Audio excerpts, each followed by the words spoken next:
I'd like to call the Putnam County Board of County Commissioners workshop for December 14th, 2021 to order. We'll begin with invocation. I'll give the invocation, and Commissioner Turner will lead us in the pledge. So please stand if you're able. Heavenly Father, we just thank you for this glorious day and all the wonders in it, Father God. We just thank you for the opportunity to gather here as commissioners and staff and concerned citizens, Father God. We praise the presenters today for the information that they're going to give us, Father God. Let us discuss it and deliberate it and make the best decisions for all the citizens of Putnam County. In Jesus' name we pray. Amen. Please join me in the pledge. I pledge allegiance to the flag of the United States of America and to the republic for which it stands, one nation under God, indivisible, with liberty and justice for all. Thank you, Commissioner Turner. And I will notice that the Mike and Mike to my right, they moved the flag on us again. So I did it a couple of weeks ago. So, okay, so we will move down to public comment on agenda items. Is there anybody wishing to make public comment on agenda items? Judith, I guess if you want to go ahead and come forward. She's probably here for Drayton Island. And then Judith, we can wait till Drayton Island if that's what that's what I would prefer, to be honest with you. If you can you wait? Okay. Okay. Any other public comment? Okay, so we'll close the public comment portion of this meeting, and it is 2:05, so we'll open up. I'll recess the regular Board of County Commission workshop, and then convene the Port Authority workshop. Public comments, the first item. Any individual wishing to make public comment on Port Authority items only? Okay, seeing none, we'll close the public comment portion. General discussion. Commissioners, any general discussion or from staff? I have something. Okay, Commissioner Rawls? We've discussed this several times in the past, the water system at the barge port,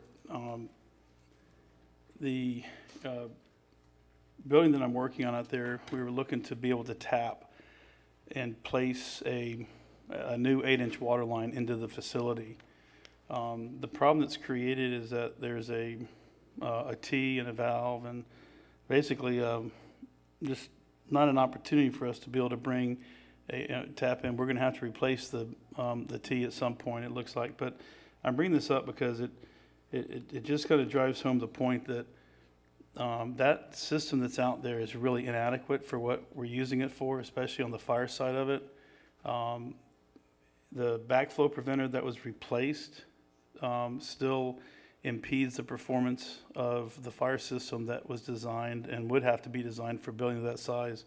So what I'm saying is that at some point I think that we really should be looking either giving that system back to the city or making an investment out there and fixing that system to where everybody that's tied onto that fire line is on their own backflow preventer, not depending on our backflow preventer, and not having the opportunity for something. I mean, right now there's zero room for error in the area that we're working in. Everything is so tight, and if something does go wrong, we'll have to shut the water system down downstream, and it just seems like we can do something about that. But I don't know that it benefits us to be in that business right now, to be honest with you. Okay. Any other comment?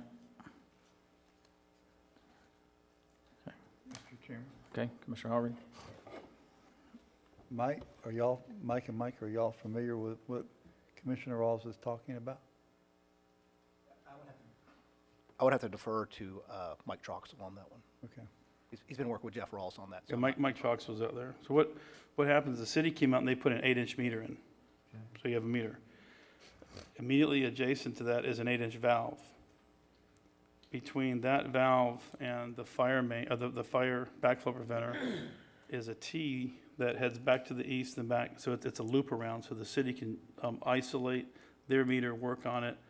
But the point is, if somebody goes out right now and shuts down that backflow preventer that we own, you shut down all the hydrants from that, including the entire park is shut down. But the way it's supposed to be is each property owner should tap the water main, bring in their own backflow preventer, hook it to their fire sprinkler system, I know it's a burden on the businesses to, come back years and years and years later and say, hey, this should have been, and it hasn't. But with part of the conversation we had today going forward, I think that we need to take a look at getting this, figure out what the solution is to getting it fixed before we start making any more advancements at the port. Mr. Chairman, that's still. Okay. The city of Palatka owns that pipe, you said, or do we? They own the pipe up to, they own the 8-inch meter. From the 8-inch meter north is ours. Okay. So they meter the water and they sell, and this is another anomaly.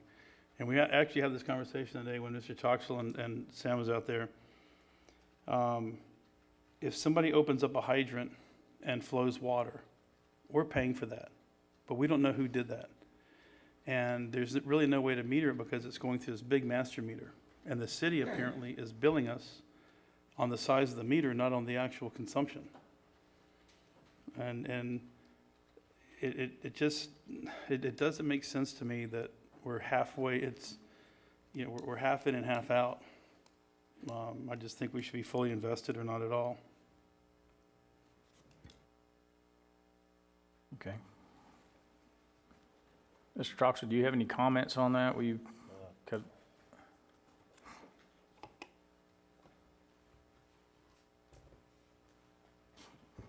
Sorry about that. I was out in the hallway talking to somebody. Yeah, as far as, what Mr. Rawls was saying, it is true. And once we get past that meter, it's all ours. But, if someone does flow a meter or flow a hydrant, unless we know about it, we will want to get a meter on the hydrant when they flow. But if we don't know they're doing it, then, we're still eating the cost of that water.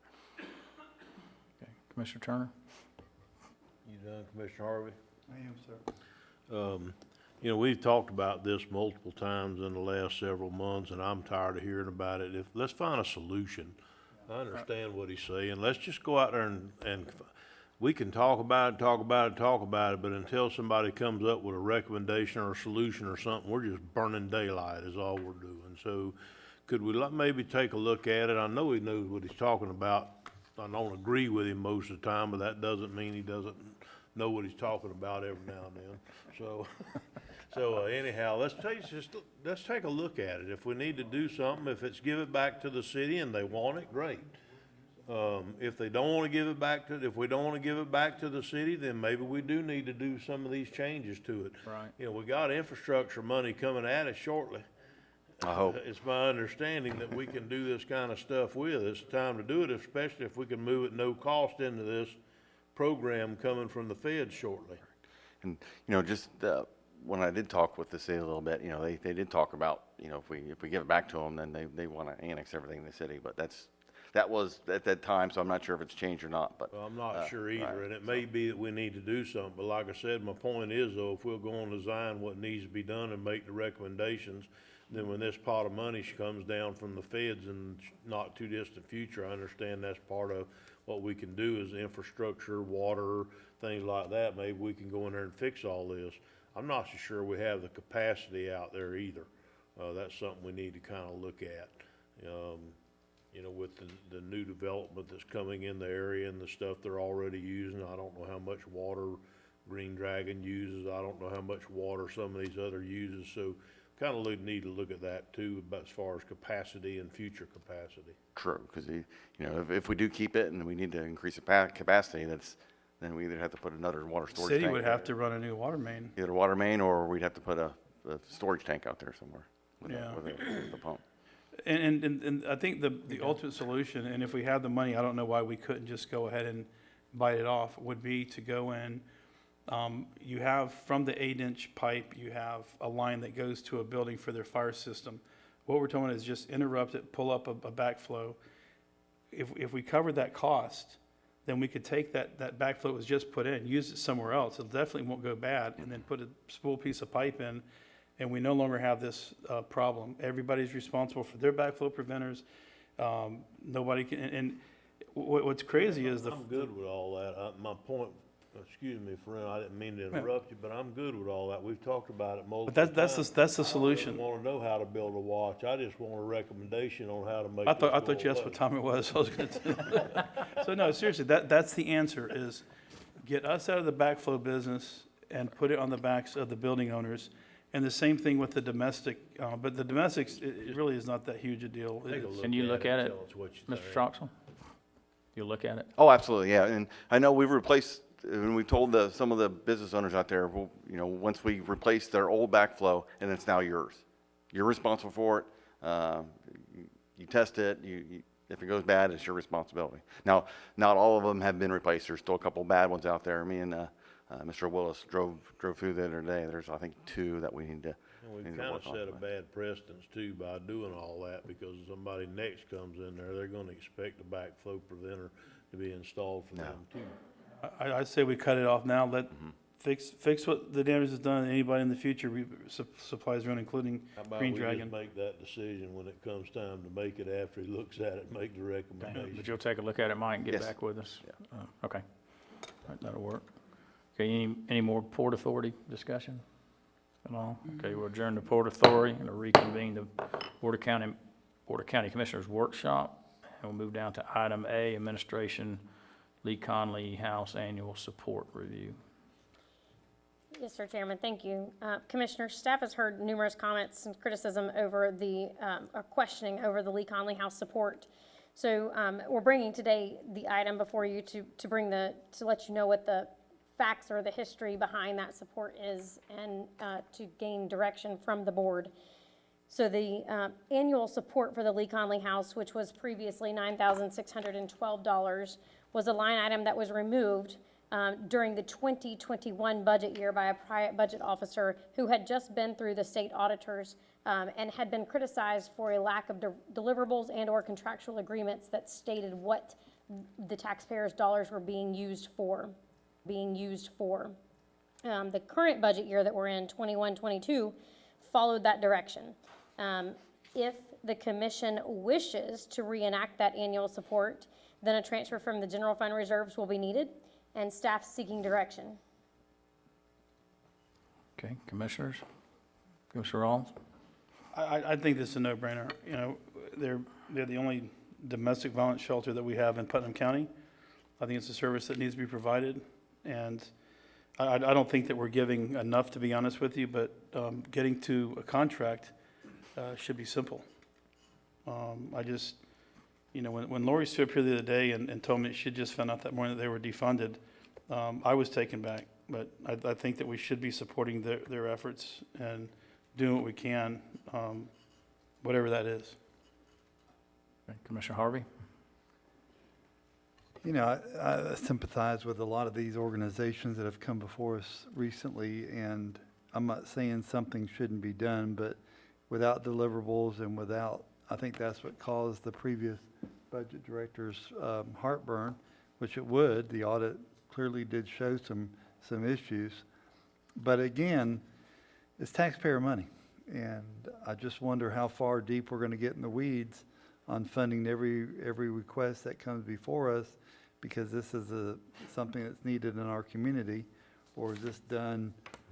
I just supported them. They just came and got a whole truckload of canned goods and presents and stuff for me for the different things we had going on. But I'm not comfortable.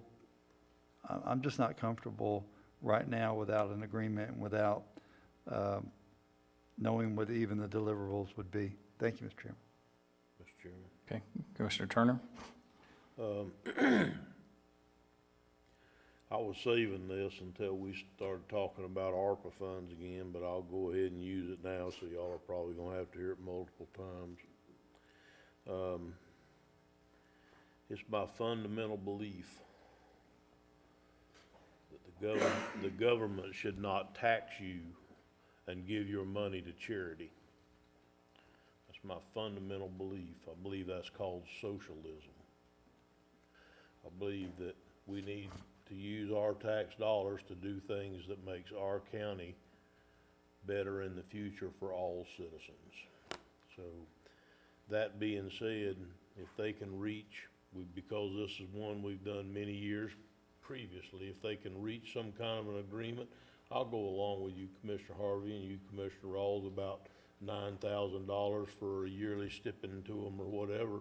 But it's still, where do you draw that line? It's like you said, Commissioner Harvey, where do you draw that line? Do you draw it on Epicure's 800,000? Do you draw it on, the lady in Crescent City? And I really apologize for getting her name, but she's $400 and something thousand, or started out there. I think she reduced it. Do you do the Feed the Need that wants hundreds of thousands of dollars? Where do you draw this line at to where you try to use the money that you have for the greater good of everybody involved instead of for a very a minor part of the economy? So, like I said, I have a real issue here with giving tax dollars to charities and nonprofits, especially if you don't have any kind of an agreement or any kind of a specific thing that you're going to use that money for. It's basically, it reminds me of somebody that came before us not too long ago and said,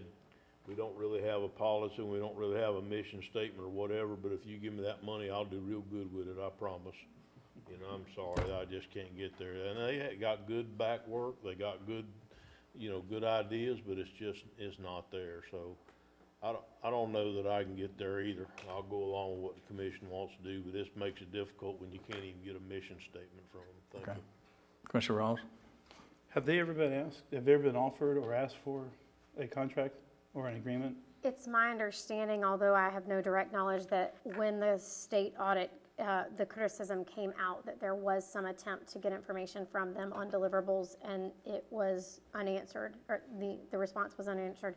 Again, I was not involved in that directly, so I'm only going by notes left for me as we went forward. I don't know if there would be an opportunity for deliverables, nor do I know what the board's expectations on deliverables would be. So we work with the Small Business Development Center at UNF. They're a nonprofit, and they work under an MOU. We're talking about the same type of thing, but at the end of the day, the four of us here, the five of us in total, have a responsibility to provide public safety. And I don't know how you could take a domestic violence shelter out of the equation when you're looking at the totality of what public safety is. Because if a person is in jeopardy of violence and their family, and we don't do something to mitigate that or give them a place to be sheltered, then they're now going to have to be taken out of county. So this is also, I think the burden falls on the sheriff's department at that point to be able to provide the services. But at some point, I think we just need to delineate what our responsibilities are, draw a line in the sand for everything else, and say this is all we're responsible for. But, obviously hospitalization, fire, rescue, but this falls under public welfare. And that's one of our charges under the state constitution. I've only been to one FAC meeting, and the attorney that stood up there said, if you want to know what your responsibilities are, it's in Florida Chapter 125.01, and it says this is our responsibility. Now, if we're talking about not having some words on a piece of paper like an MOU, I got it. But I think at that point we should bring them in and say, hey, can we get to that point? I don't know that they may say no, we're a secretive society and we don't want anybody to know our business, or maybe they say, yes, we'll work with you any way we can. At one point, they had an office right here in our backyard, right here next to the old Ecker Drugs, the old, what bank was that? He used to work here. Yeah, so, and we were giving them a place to stay. So I just, it's counterintuitive that we don't support that type of effort especially. Thank you. Commissioner Turner? I think that it needs to be up clear. I have no issue with Lee Conley House. I think they do wonderful work. I've seen them in action. I know what they do. I'm a fan. I'm telling you, this is about the concept. We've been asked by multiple agencies lately that do just as good a work as Lee Conley House does. It has just as good of a vision that does things too. So it's kind of, this is 9,000, okay, so we give 9,000. We didn't give it to them last year, it's my understanding. So what do we do? Like you said, we draw a line in the sand. Where do we draw it at? I don't know where the proper place is to draw it at. This isn't about Lee Conley House and their mission statement or what they do. I think they're wonderful. and a very needed organization in the county. But so is all the others, well, not all of them, but dang near every single one of them that gave us a presentation. So where do we draw that line? Where do we start doing it? You know, maybe this is, maybe this particular request needs to be part of that conversation that we're having with all of them, with the feed the needs and the bread of life and the epicures and all the different ones. Let this be part of that conversation, because everyone that I just mentioned, I'm telling you right now, they have a need and they do good work for Putnam County. But that doesn't change my belief that I don't think that the government should tax you and then take your taxes and give it to nonprofit organizations. I don't believe that. So I think that's a Republican belief all the way back to Reagan. He used to preach that back when he was going through it all, is that you just don't do that. So anyhow, I don't know where we need to go with today. I don't know if this is critical funds for them or they're gonna close by Monday. I don't know. I'm assuming, Julianne, they came to us and asked us for. They did not. There's been multiple questions or comments from the board, and so staff is simply trying to inform the board of what actually happened and get direction. Okay, well, this time I'd like to group them in with all the others, especially if they haven't Sure. even made the request. And group them in with the others, and let's see where that ends up going when we get around to making that decision. That's my discussion. Okay, Commissioner Rawls? Well, I think where this came from was when Lori Slavin was doing her presentation, something struck me where I asked her the question, how much money do you get from us every year? And she said, we've got $9,600 since 2004. But oddly enough, I just found out today, we're not getting that funding anymore. And that was the first time that I heard that they weren't getting the funding. But I think to answer your question about where we draw the line in the sand is, as a commission, we need to delineate what we feel like our obligation to the public is. So if we have no obligation to the public to feed the hungry, to shelter the homeless, if we don't want a dog in that fight, then I think we should put that out there and say, this is our position. Because these agencies that we're talking about, in my estimation, this is just my belief. I believe that we do have that responsibility morally, and when we raised our right hand, we swore to do this. So I think that we do have that responsibility to the public to be able to house folks that can't otherwise take care of themselves, help the people that have mental issues, help people with substance abuse disorders. If we don't, and then we start looking at the public safety conversation, where we have people that have substance abuse disorders, but we turn a blind eye to it, or we have mental disorders and we turn a blind eye to it. You take a look at what's happening in other states around the nation right now, where the hands have been taken off on what used to be considered petty theft and petty crimes, and now it's getting worse and worse and worse. This is where government said, we're going to take our hands off and let the public deal with this. I think that if we personally, I think it's wrong for us to take that approach, especially with regards to the ARPA money, and say, and we're the government that has access to recurrent capital. Say that we're not going to put this money back out in the community because we don't want to make this large an investment, but these folks are out there doing what we're charged with the task of doing, and this is just my estimation. Y'all may say I'm dead wrong. Maybe I'm reading too much into 125. Maybe we can cut everybody off and not do anything. But I think at the end of the day, we have a moral and we have a contractual obligation with the folks that voted us in, and that told us what our job description was, which is 12501. And I think this falls under public safety and welfare. And I'm not saying welfare, and I agree with you, Commissioner Turner.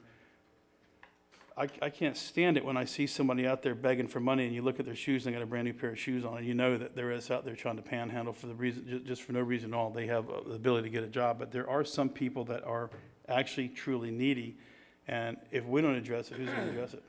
It's part of our charge.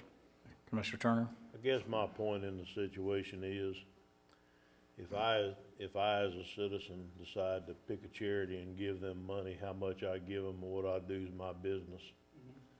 You decide to give money to a charity, that's your business, and whatever you want to do, how much, how often, whatever, that's your business. The point that I'm making here, that I guess is getting by it, and I guess you and I are just going to have to agree to disagree, is that I don't believe the government should tax you and take those tax dollars and then decide who gets the money. I don't think the 5 people that sit at this diocese should be taking tax dollars that could help all the citizens of Putnam County by doing certain things and lowering future local tax dollars, doing things that's good for everybody in the county and spread it all over and giving it to a very minority portion of the citizens. But even on top of that, even after that being said, I think the part that gets me the most is, who are we to think that we have the ability to decide who gets what? Who made us God over this stuff? Us being elected didn't. So when we have the opportunity to take those found tax dollars, which is what I'm calling the ARPA money, found tax dollars, and use that for many good things for the future that's gonna help all the citizens of Putnam County and lower the tax base for the citizens, or raise the revenues if you decide to not lower your tax base because of it. You can do things that we've not been able to do for many, many years that's gonna benefit everybody. The communication system. That's gonna benefit every man, woman, and child in Putnam County, because it's gonna make them safer. Not just the people, but it's gonna make them safer because they have good communications for their first responders. If I could, using that example, I don't need that communication system today. Didn't need it yesterday. I may not need it hopefully for the next 10 years of my life. But I don't mind paying for that as a taxpayer because I know it could benefit me one day. If Epicure, if Feed the Need, if Lee Conley House, if these other groups are out there, then I know that I don't have to personally worry about somebody having to sleep on the streets, go hungry, children having to be kept inside of a place where there might be violence every day because they have nowhere to turn. And if we don't take care of them, then my tax dollars are going to go to the sheriff's department or to another agency that will take them out of the home or take them out of the situation and house them and feed them, and I'm still paying for that out of my tax dollars. So, I understand, and I think you and I could debate on this for many days to come, and we're not gonna change each other's mind, knowing you and knowing me. And so, no, I could be moved. I guess my point is we have a different view of this situation, and I don't think we're gonna talk each other into it. It's just a matter of where it ends up going. But for today, this wasn't asked for by them, so I say we put it off until we have the overall ARPA conversation, because they're one of the ones that put in for ARPA money. Right. They came and talked to us, so let's talk to them along with the other people if we end up giving money to them. I haven't been convinced we're going there yet. Thank you, sir. Well, I think that we do need to make that delineation, though. If the commission has an appetite to fund something like Lee Conley House for $10,000 a year, whatever it might be, that's a whole different conversation. I'm very passionate about where we are with our substance abuse and mental health. And what I realized about a year ago is part of our problem is that our hospital is very derelict. But we're the ones that decide whether the hospital works or doesn't work in this community.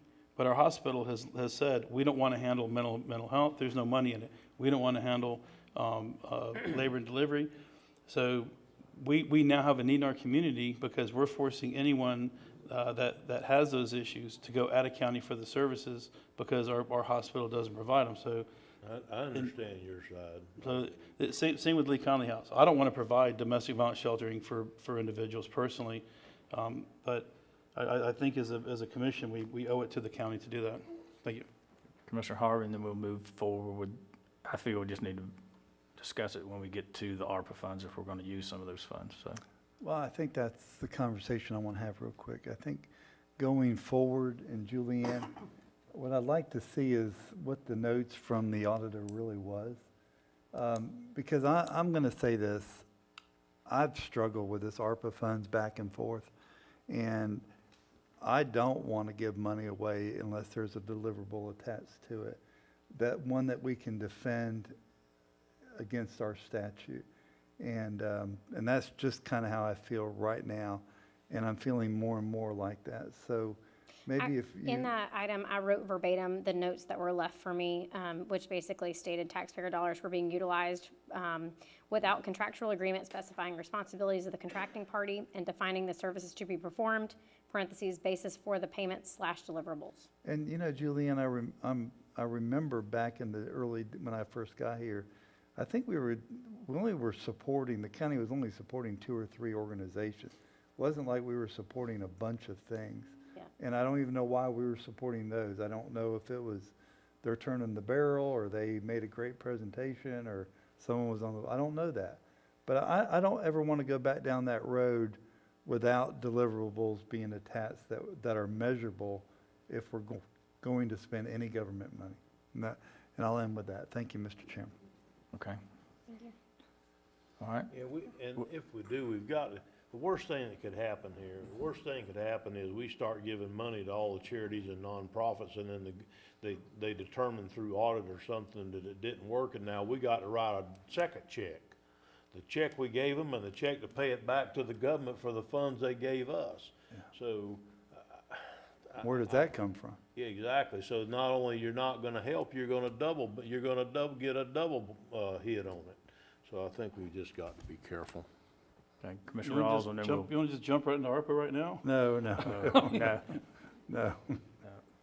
I think the deliverables, especially with regards to Lee Conley House, if they put, and this is a question, Julianne, if they put in a memorandum of understanding that they would operate a domestic violence shelter that housed at least blank individuals on a regular 7-day-a-week, 24-hour-a-day basis, is that a deliverable? I'm going to defer to legal. That's a contractual question that you're asking. If they said they will operate a 24/7 domestic violence shelter in county, is that a deliverable? You can decide what. They also said they'll offer services like advocates for counseling, or counselors and advocates. There's a lot of things they do, and I think all of us are personally aware of what's going on. That was a very smart move, Mike. All aware of what they're capable of doing. So, to me, it really seems mindless that we're having this conversation, because if somebody at some point had gone there and said, "Hey, we need to get a memorandum of understanding. Here's a template that we can use," and give it to them, I don't know that they would say no. Maybe they would. Maybe they say we don't want a memorandum of understanding. I don't know why they wouldn't, because this thing was started in Putnam County.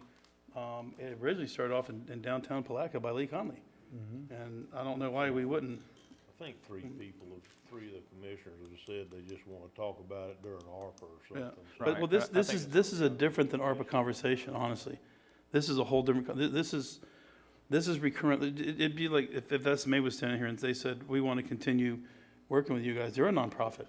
Yeah, and I think that to interrupt, I think we are probably to a point that when we do discuss the ARPA, we've got a lot of the nonprofits that do a lot of good in Putnam County, Lee Conley, one of them, they're all asking for money. So whether we decide to give them any money or not, I think that'd be the time for us to, if we're going to get a list, we're gonna support these 3. This is why, this is what we're gonna get back from them as a report, deliverables.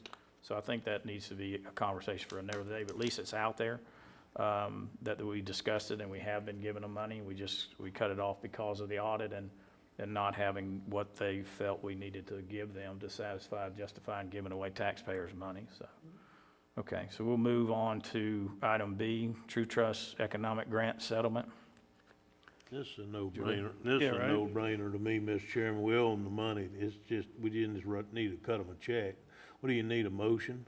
If you'll just give me consensus, because it's got to come back to the board with a general fund reserve transfer. We owe them the money. It's been proven. Yeah, there's a conversation with Julianne yesterday. It kind of looked like a deal's a deal, and they came through, so. Yeah. Okay, Commissioner Harvey? And I want to say, I'm glad we were able to make that deal. We kept a business in Putnam County, and by all looks, they've grown their business and profited from it, so it's a good move for Putnam County. Thank you. Yeah, they definitely, I think they're running 2 shifts again, and they're pumping out about 10 houses a day out of that facility down there. They're so busy, they can't take out any of their clients. Right. Well, in all fairness, it doesn't matter if they Slam. make trusses, widgets, or Right. doorknobs. It doesn't matter. The deal was made that if they Deal was do done. it, then they get the money. They did the deal. We need to pay them the money. And it's like 30 or 40 grand, it's not, It is, yeah. yeah.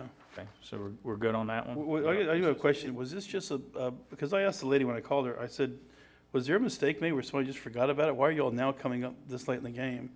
And she had sent me the history going back and forth, but I agree. We just need to get this thing off and get them funded for what little bit it is. Okay. All right, we'll move down to item C, county fee schedule amendments. Yes, sir, Chairman. We bring this to you annually. As you'll see in your packet, there are a few divisions that are requesting a nominal increase in fees. That includes Parks and Recreation, who brought their suggested fees to the Parks and Recreation Advisory Board, where they received unanimous consent in agreement with the fees recommended, as well as the Department of Health and Emergency Services. Fire EMS treatment fee schedule, it better aligns with the average rates in neighboring counties, and to increase for the allowable reimbursable Medicare expense that's going to increase in January. Move approval. I'll second. Okay, we got a proper motion to move approval of the county fee schedule amendments. We got a proper second. Any discussion? Under discussion, I will say that I think we could have charged more for our Parks and Recreation fees, especially when we have out of county people coming in here.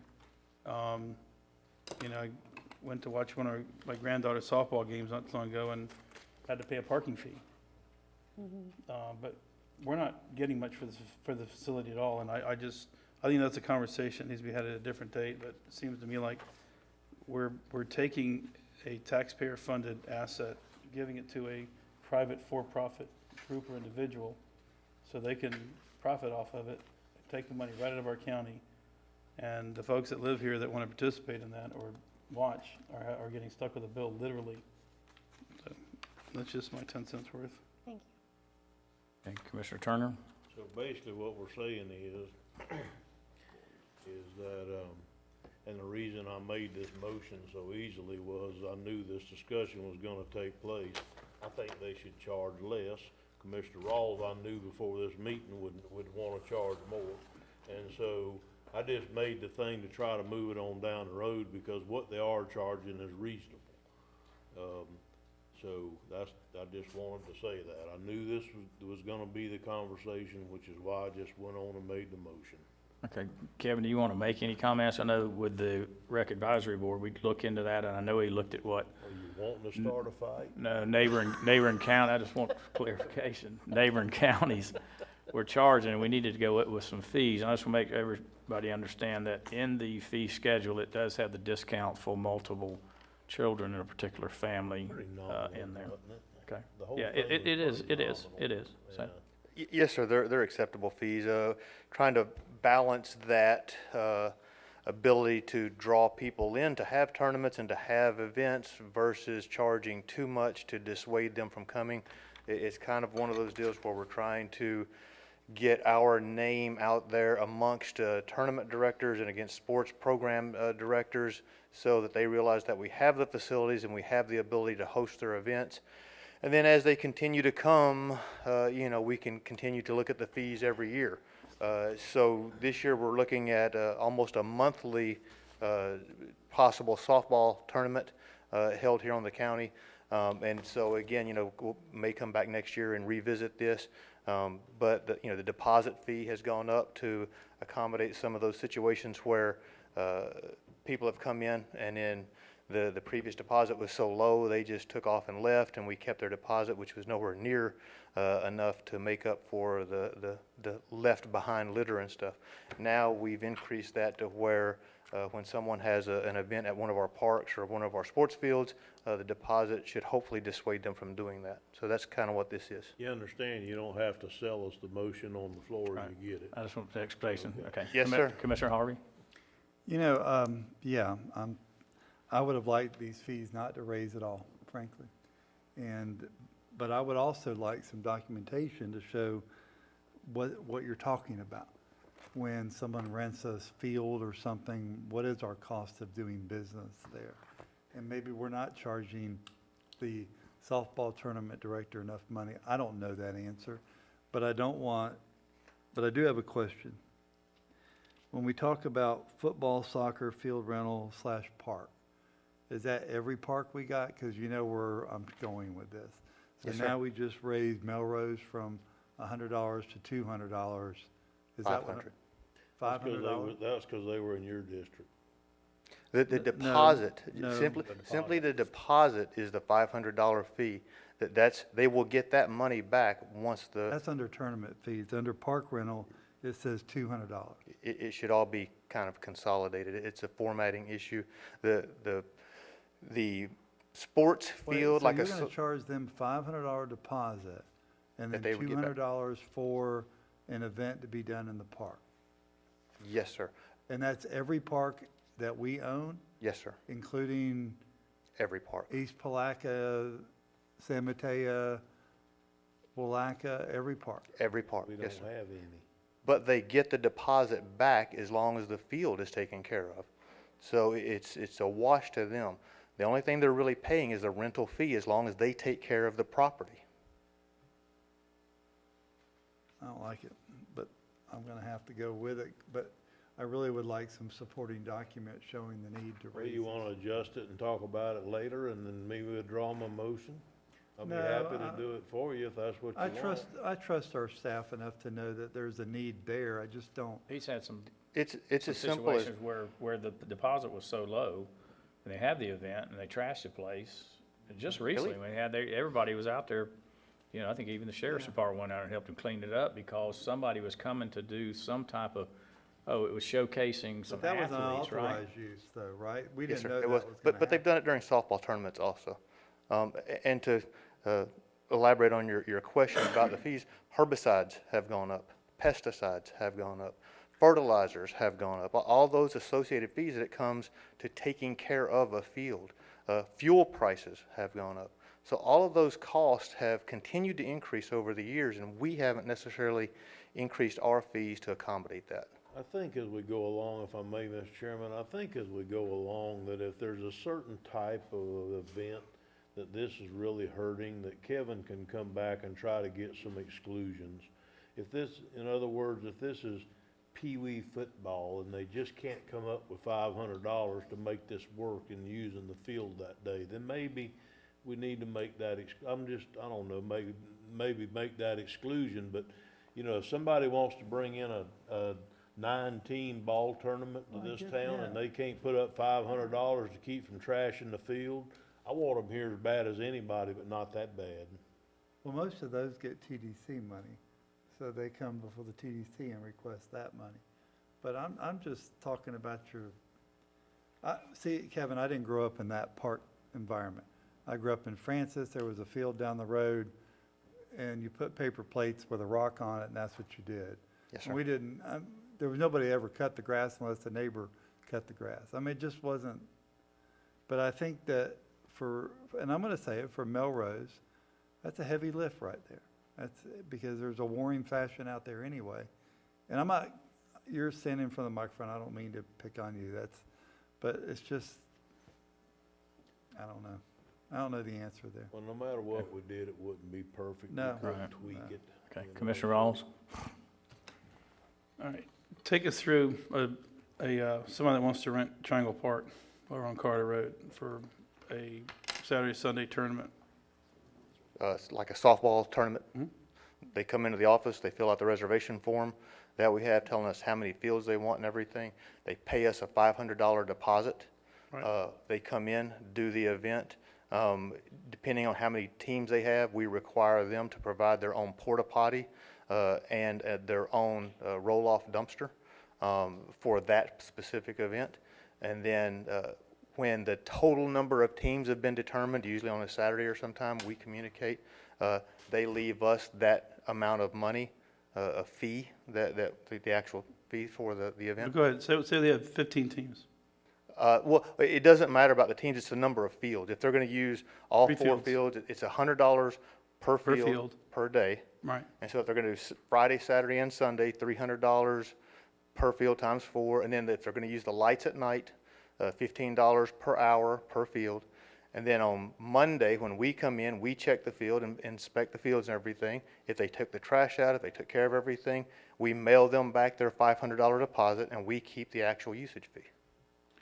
so my concern is, you're not charging enough, again, and you have a for-profit company coming in using a public facility to make money.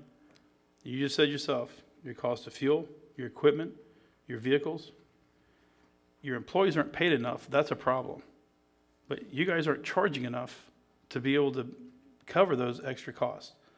But they get to come here and use our facility and profit greatly. Have you ever sat down and taken a look at what a tournament promoter charges the teams to play? What do you think that promoter is getting when you wash all of your charges out of what he or she gets? Depending on the number of teams, he could walk away with a couple $1,000s. Correct. But that's after he's had to pay for the and- porta potty rentals and all the other things that we require, the trophies, medals, whatever he provides to the winners of the event, and then any other specials. But that's on him. That's, You said a couple $1,000s. Is that a low number or is that an average number? honestly, I don't know. It just depends on how many teams he has to compete. The number of teams is So what we've drives. had tournaments this year. What's that? We've had tournaments this year. Yes, this past year. Okay, so maybe you could sit down in the next week or so, when you get a chance, and pull out the last 3 tournaments, and let me know what we've gotten from that. Because I can tell you, I had an electrician go out and give me a price on what it would cost to replace all the light heads on the poles with LED lights. We don't have money for that in our budget, but we need to get the money for it. I get complaints from our public that you're locking up facilities, bathrooms especially, because we don't have anybody to supervise them. But the public can't use those fields, and yet somebody comes in and runs a tournament, and all of a sudden the fields are for use. So it's like we want to pat ourselves on the back and say that we're providing parks and recreational services to our public, but at the same time, the same public is complaining to us that they don't have access to those parks and recreational services because they're locked out. And then you're going to say, well, it's because we don't have the manpower or the staff to be able to go out and manage them, and I agree. So we can't have it both ways. We can't say we're going to give you an anemic budget and then tell you that you can't, that you're charging too much money and you shouldn't be charging deposits. So I personally would think that we'd be able to recoup more money than that. You know, when somebody comes in the county and builds a house, they pay a handsome fee to the building department for the inspection services. It doesn't cost an inspector $30 to walk on a job and look around for 10 minutes and drive off. All right, Jeff, We we're pay not for gonna, that. we're not, I'll bring that up at the next Park and Recreation Advisory meeting about those, and if you could get some figures to bring back to us, if you would. Sure. Okay, all right, I'm gonna call the question. We have a proper motion, a proper second. All in favor, in that case, saying aye. Aye. Aye, opposed, same sign, or that passes. Thank you, Kevin. Okay, we'll move down to D, Public Works, Fort Gates Ferry discussion.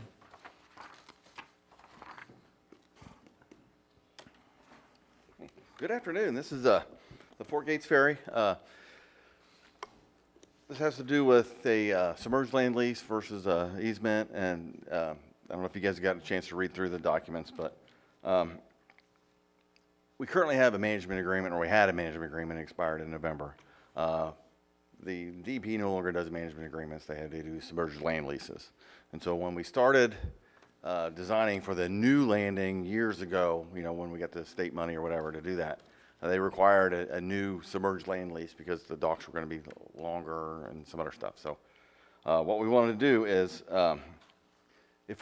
when they were going through the submerged land lease process, there are several structures down here at Fort Gates Ferry that they wanted to include in that submerged land lease. There's a boat dock and I think there was 3 specific ones out there, boat dock and a pier or something. But the county didn't build those, and so we didn't want to take them into the submerged land lease. However, we believe that we currently have an easement with the state to operate the ferry and go down the road. So we believe that's all we need at this time to make this happen. But we wanted to bring this to the board for discussion with everybody, especially after they've seen some of the documents here. What we want to do is go forward without pursuing a submerged land lease, because that would be going more dollars that we'd have to get a consultant involved with trying to get this submerged land lease. Where are we at on Fort Gates Ferry at the present time? Is the barge operating? No, the landing is in. The landing is done. When I say the landing, it's the wood portion. The wood There's portion, the metal drop-down gate. I'm getting prices for that currently. I'm just waiting on one more, so that we can get that piece done. Gentlemen, I talked to, just to interrupt you, I talked to Travis, just a couple days ago, and, he said that the barge is ready to go. They're still working on On the boat. the old push boat, but I think that if we get the metal ramp part done, I think we'll be completed. I think there'll be some stuff on the other side, and if he's done that's minor, then I think he could operate again with another push boat. 'Cause you can just use I think he said that somebody was gonna donate a push boat for them to use until they got the old one fixed.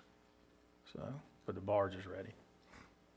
okay, but we're still not operational in our contractual agreement with the person that's, what's his name, the gentleman that? Dale. Hackett?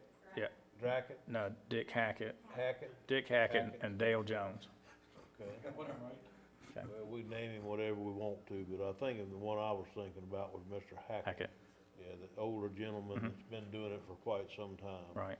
The Jones, I think, is the fellow that's It's in just- operational business with him. Yeah, he's his partner. His partner, yes, okay, so, right now, we've been paying this fella for 4 years now that he hadn't been operating the thing. Is our contract done with him? So we had, how many year contract do we have? A 99-year contract that we pay him, or what? Our contract's not over with him yet? Commissioner, I can pull the details, I don't have them off the top of my head, I know it was a long-term contract. I understand that, which is why we've been paying him for the last 4 years, even though we hadn't been operating the thing, but the landings weren't ready, and that was our portion of it, so it was like a dual thing here. So if we get the landings ready and he can't go crank this barge up because his boat's bad or his barge is bad, or because he just don't feel like doing it that day, 'cause he can, I'm not trying to be facetious with that comment, I'm just saying, how long are we gonna keep paying this guy to not operate the ferry? My understanding from the contract is that at the point at which the landings are operational, if he fails to provide the service, then the contract is breached. Okay. Mike, didn't you say it was, what happens in 2024 I That believe the contract agreement is up in expires. 2024.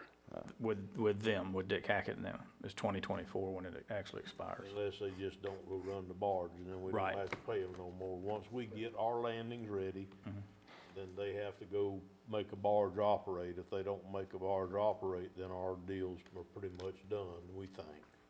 Okay.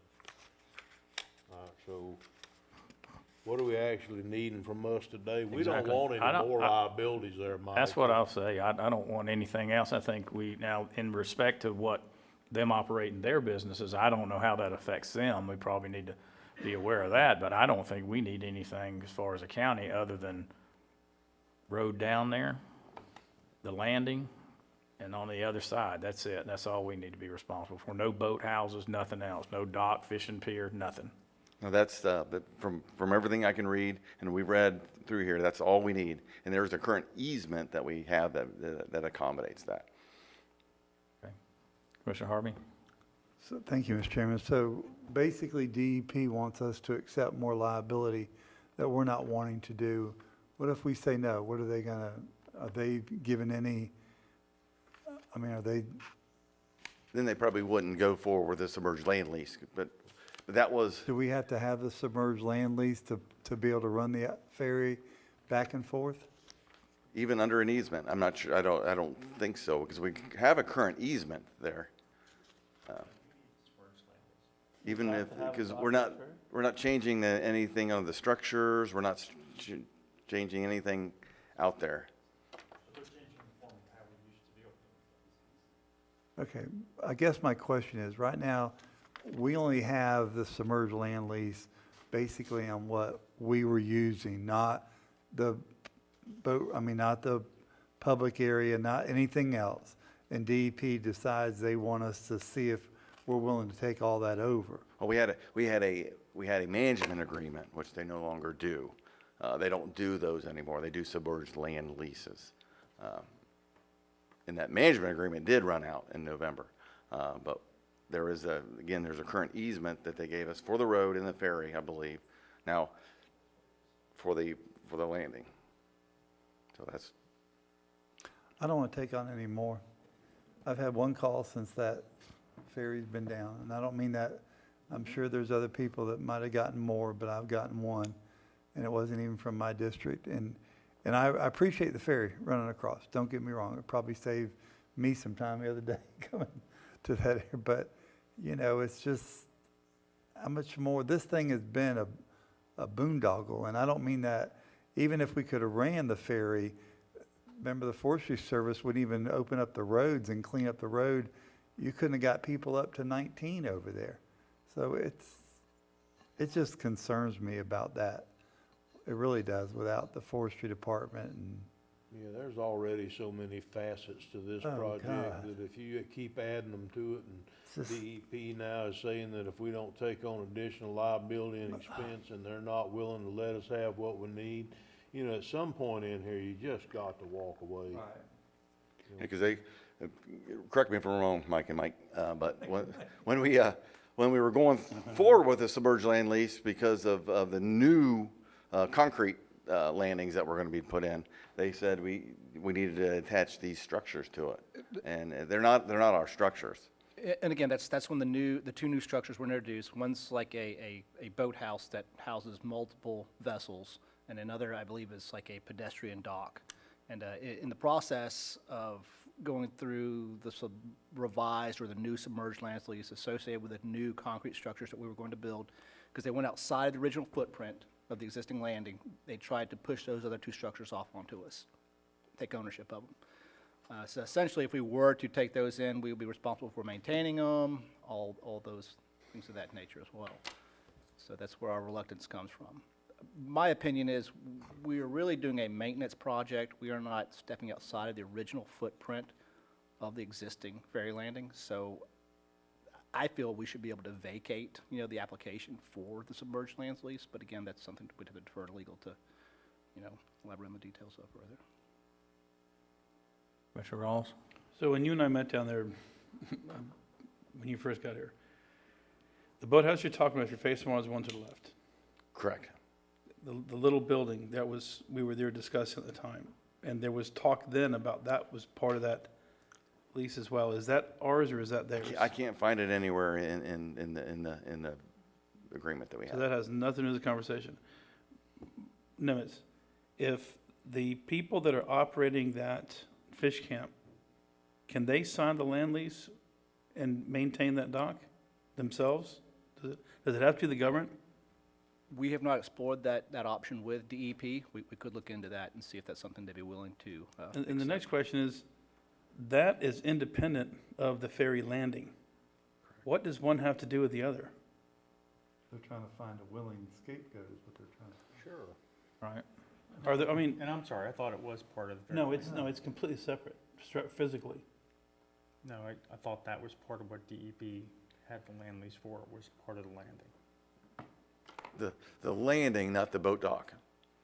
Yeah, that's been an existing boat dock for a long time, I'm sure But who owns I'm it? sure they rent out spaces, Who owns it? I would think. I don't know. But they want us to maintain it? Or If be we- responsible for it? When we were going through the submerged land lease with the new structures down there, they wanted us to pick it up in the submerged land lease as county-owned property, and we don't own How it. about if, horse and not showing you the how about if you reach out to them and say, we're gonna keep what we've got, and what's the repercussions of not pursuing the submerged land lease, and what does the owner have to do? You wanna, we gotta think of him. I mean, he's been down there trying to operate this thing, and, so we don't just need to kick him But to aren't the they curb. But operating I the don't docks? want any more responsibility as a commission for this. I think they're operating those docks. I think they I lease them think- I out. think they lease them out now. I think they People really that do. live, there's those little cabins and trailers and stuff there. And they're not going, I mean, it's not part of our easement or whatever that we currently had. It was not part of that, so I don't know how they're doing it or how they got built or. Maybe we can just send a letter to DEP and tell them they got their, tell them return to sender, wrong address. Or just don't say anything else at all Right. until they come and start knocking on our door. Yeah, I don't see how they would just try to hand us a dock. If we've got an easement that allows us to operate The the ferry. ferry, once it gets started, End of story. You wanna come The shut ferry- it the down, ferry- DEP comes in and shuts it down. It allows him to operate the ferry. We don't operate the ferry. That's We don't correct. provide the barge, we provide the landing, We provide the landing. landing. The and easement maintain landing. gives us We don't operate the barge. need for a land, or gives us the right to have a landing. But nothing has, correct me if I'm wrong, Nimitz, nothing has changed, Mike, Nimitz, nothing has changed, right? The landing has been in a state of repair for 4+ years. Nothing has changed, correct? Yes, we're within the original footprint for all respective purposes. This is a maintenance type of project. Why are we here now? Because they want us to have an agreement. They had a management plan that expired in November, and they want us to do something better, and this board's not willing to do anything. But the management plan The never expired- included those docks. It didn't include those documents. It was the property to the right of the, Correct. from what I remember. Correct. And then when we were going. Mr. Chairman, I think what you said is absolutely correct. If you'll give Mike and I a chance to reach back out to him, let's talk to him about what it is that we don't think we need to be taking any type of ownership over, and move forward and come back with the necessary And then- information. I and think then you're I'll absolutely I'll right. take the docks personally if they want to give them to me. And then have the I'll take that conversation waterfront property. that the Hackett's and Dale Jones need to be, what happens to those things, because I mean, they're there, they're operating them, so. That's their business, though. That's what I was gonna say. And maybe they have to do the submerged land lease. Yeah. I know a friend that has a marina, he does a submerged land lease at his business you're- that he you're- operates. you are Now, he abs- owns the property and everything, this is just an agreement that goes back to Abraham Lincoln, you know? Yes, sir, we'll, Yeah. Are you sure? yes, sir, we'll get right on that for you. 3 years before him. Yeah, exactly. Were you there? Okay, all right, you're gonna look into that? Okay, so we'll move down to the next one, which would be item E, Drayton Island Ferry Operator Award Discussion. And this one was bid out a while ago, and what we did, there was only one qualified bidder that came back, and her current contract ends December 15th. But what we did is, this is very convoluted, and we're trying to make this right as we go along. The county owns the barge. The current ferry operator owns the push boat, or the boat that hauls them back and forth.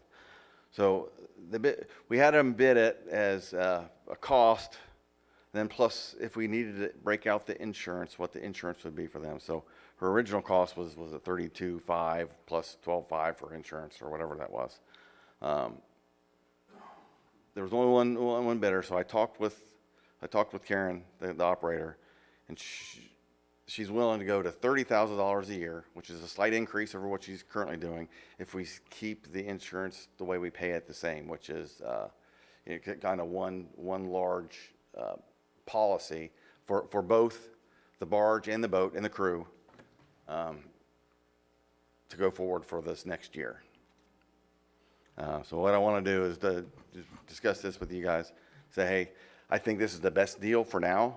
I do want to look at other options, but for right now, I believe the $30,000 for 12 months for her services, and then the county pays the insurance on both the barge and the boat, because we get a better deal if we do that. It's a 1-year term. Just a 1-year term. Commissioner Harvey? But we don't own the boat, We do not own the boat. so we can't insure, we don't have an insurable Liability. interest in something we don't own. The So, Drayton Island boat's ours, isn't it? so we have. Barge is ours. The barge we own, but the boat we don't. Now, we can make an agreement with her to pay her the cost of her boat insurance, but we don't have an insurable interest in that boat. It's our So, policy. but I'm not opposed to doing what you're saying, because truly, I've been looking around, and this is not an easy solution for a county whatsoever. And trust me, even through our own insurance trust, we got people scratching their heads and kicking the door because they can't figure it out either. So, but we can't insure the boat. So you got to figure whatever Karen's going to cost for that, but we don't have an insurable interest on that boat. Not the barge, but the push boat. Right. We do the barge, but not the push boat. We have been insuring the boat. You and can insure my house, but you don't have an insurable interest in my house. So you'll not be able to collect anything on it because you can't prove you own it.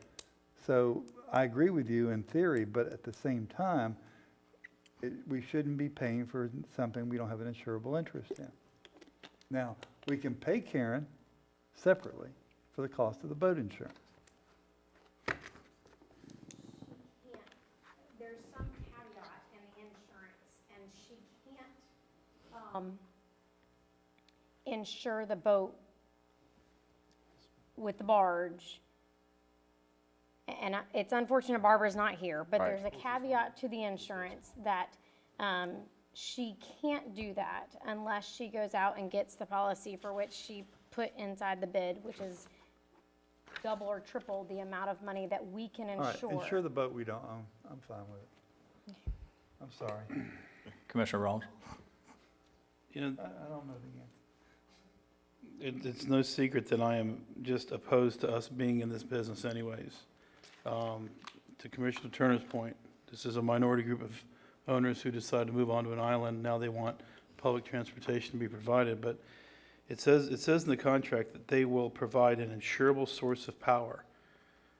But it doesn't say who's liable at that point, and it just seems to me like if we're the ones providing the insurance, if there is a loss, how are we not on the hook as a government?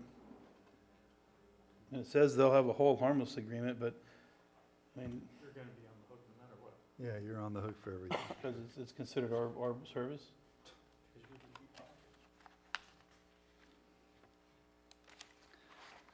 Okay, Mike, so your recommendation is to approve this, and it'd be 30,000 plus the insurance, which is about 6? it's a little bit more than that. It's about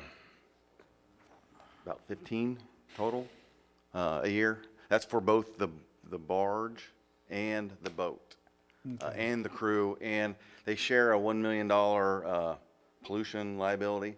Now, if you were to break that out, then it would have to be $1 million separately. So that's why it's cheaper if we insure them both together. Does that make sense? Can she insure our barge any more than we can insure her boat? We're doing it. We're buying the insurance. Okay. Mr. Chairman, I make a motion that we take staff recommendation.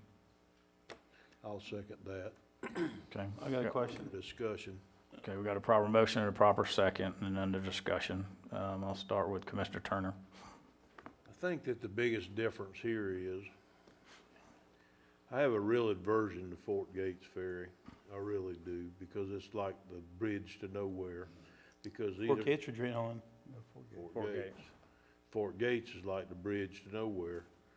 I still contend that if you sit on either side of there, and once it gets operational, you sit on either side of there and you blow your horn and wait on them to come get you.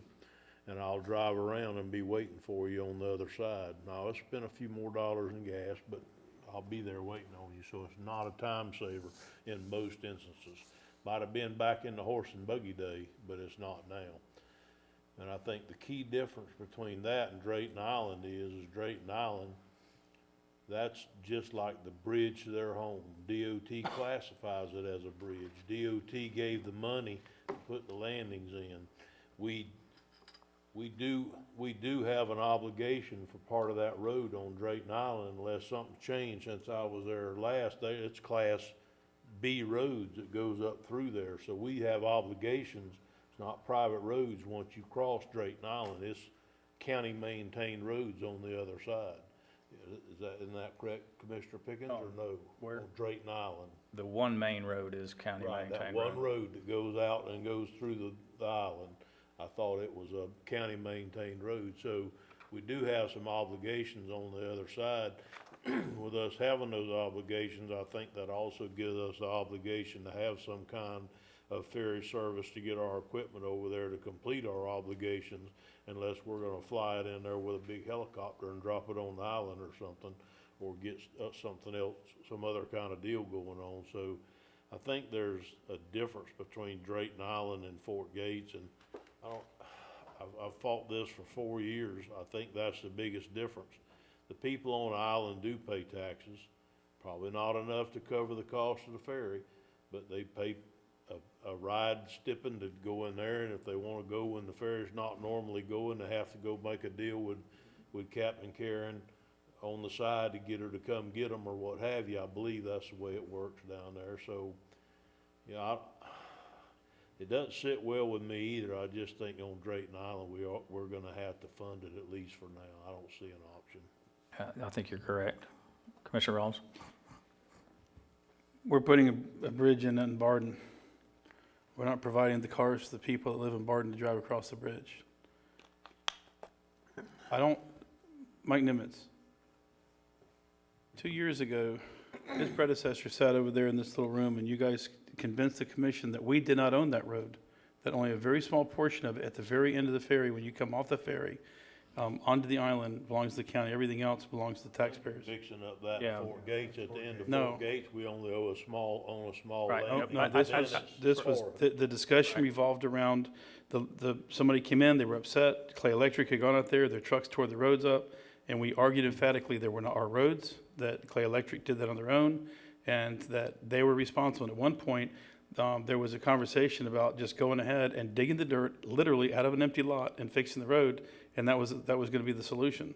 We do not own the road up the middle of that island. That was what I was convinced of at the time. But what happened was, I think you're correct on that part, that we only own a certain part. But because the county had been maintaining that road for a number of years, how do you do it, by prescriptive rights or something like that? So Stacy Manning sat right over there and told us that that was not our road, and I went out there and talked to those people and said it was not our road, and they were very nice, but a lawyer talking to a lawyer, things changed, and he changed his tune. So we did a maintenance map, and we took that road in to the county maintenance program. I know I'm right on that.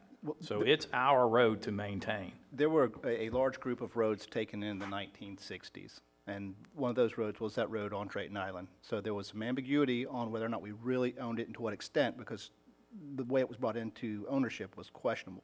But at the end of it, after being reviewed by legal at that time, was determined that since we had done maintenance and had accepted the road in the 1960s, we pretty much owned it.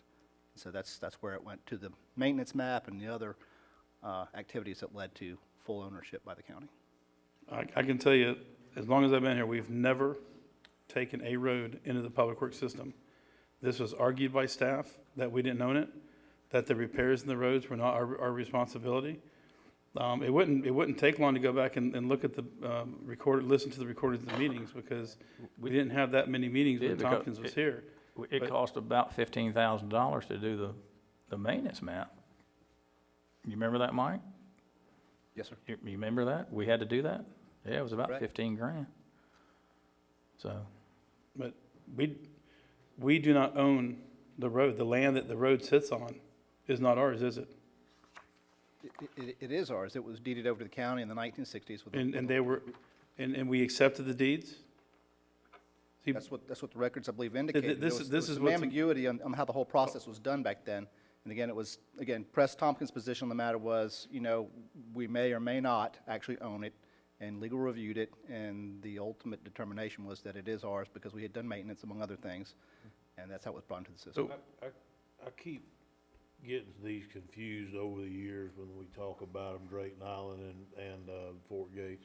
One of them, the landing didn't actually go on to where the road was supposed to be. Was that Drayton Island or was that Fort Yeah, Gates? no. Yes, sir, that's that one as well, Drayton Island. on the So Drayton Island side. We decided, or some legal genius decided that we were going to, that we owned it because we, under prescriptive easement, because we maintained it all the years from the actual landing to the end of the road in there, that we owned, even though the road, the landing wasn't at the end of the road, which is where it was supposed to be.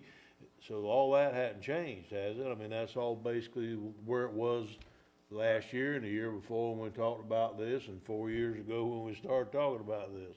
So basically, we either continue this another year. I think we need to continue it another year, like the motion states that we have on the floor. And then we need to start talking about what do we do next.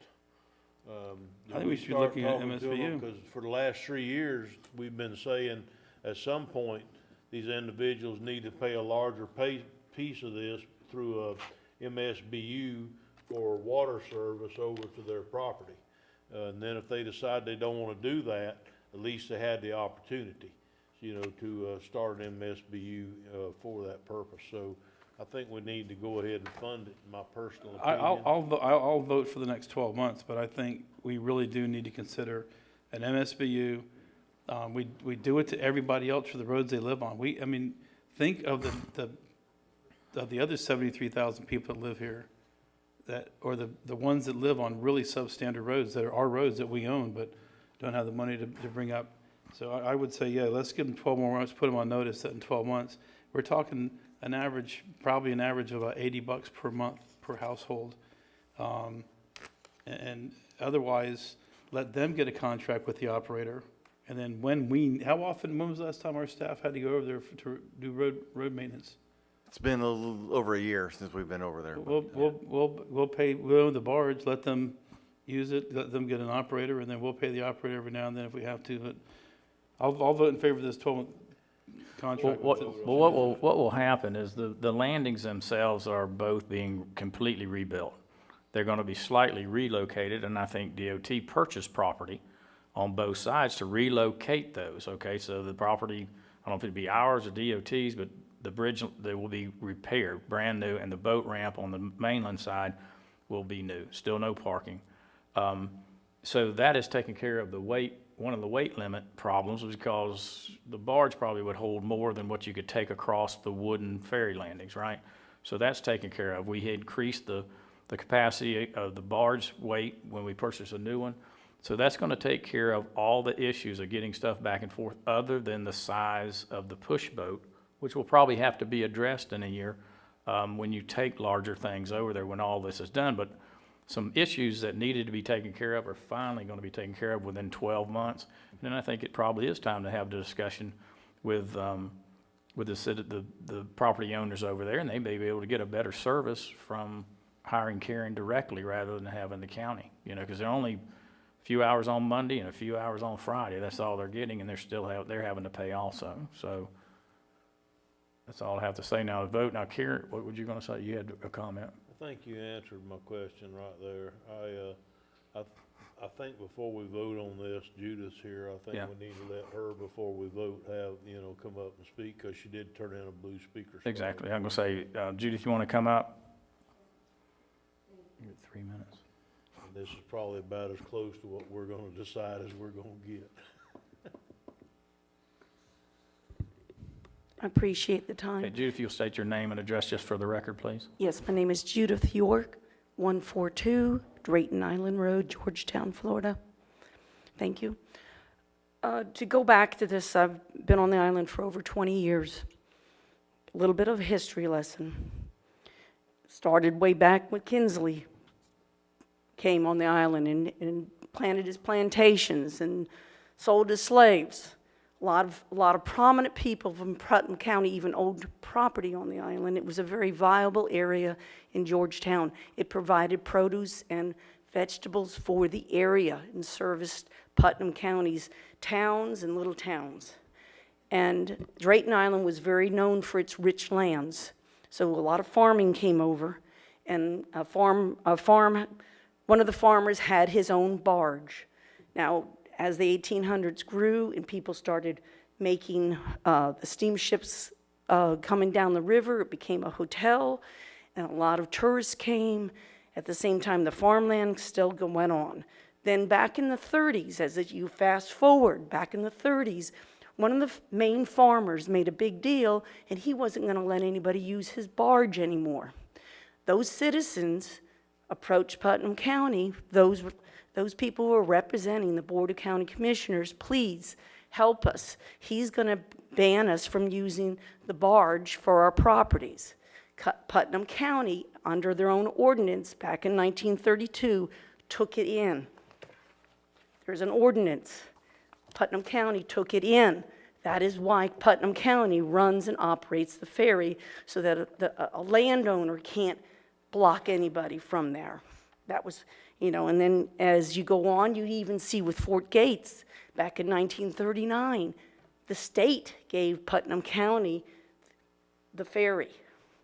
You're talking about, real quick, with Putnam, with Fort Gates, Putnam County has a lease with those lands and assigns part of it to a real estate deal to operate their ferry. So if you were talking about just the submerged land lease, there's another lease. That's why Putnam County has that property, not only the landing, but the fish camp. You could do whatever you want when that contract's up, and you can take it under your Parks Department, and you can make your own money with your own fish camp. But to continue on, back in the 60s, as the county grew, there was going to be Pelham Park. There was going to be a big RV center there. There was commerce coming in. Putnam County comes stepping forward with some of the big landowners. The road was given. Part of the landowner helped build an airstrip. I did some 2 days worth of land title search. You had Stacy Manning here. Everybody, you had other public works director. It's private property, it's private property.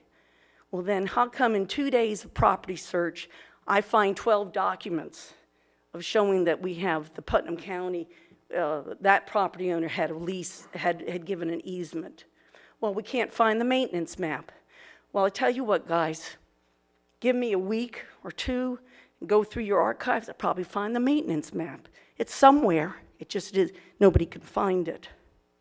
And going into the minutes, I swear, all of you county commissioners, you do a great job, but I sat all day going through old minutes, all the way back in the 50s, going all the way up through the 70s to find where the arguments came in 1960 about the road, about Pelham Park, and all of this. It was all settled. So you've got former people who have instituted the ferry landings, not only for Drayton Island, but Fort Gates. You have documentation where they've taken in county roads.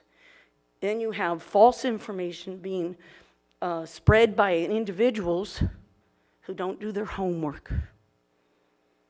And I think at this point, I am just, after 20 years of fighting over it and giving you helping to write a grant for $2 million for both ferry landings, and then still the argument's going on. And the argument between Fort Gates and Drayton Island for the grant money, then we end up giving it back, and then we argue that it's got to be FDOT to do it.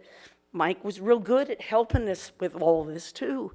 And FDOT says, okay, I tell you what, instead of spending $2 million on 2 ferry landings, which it only got $2 million because we originally only wanted a wooden dock, just like Fort Gates.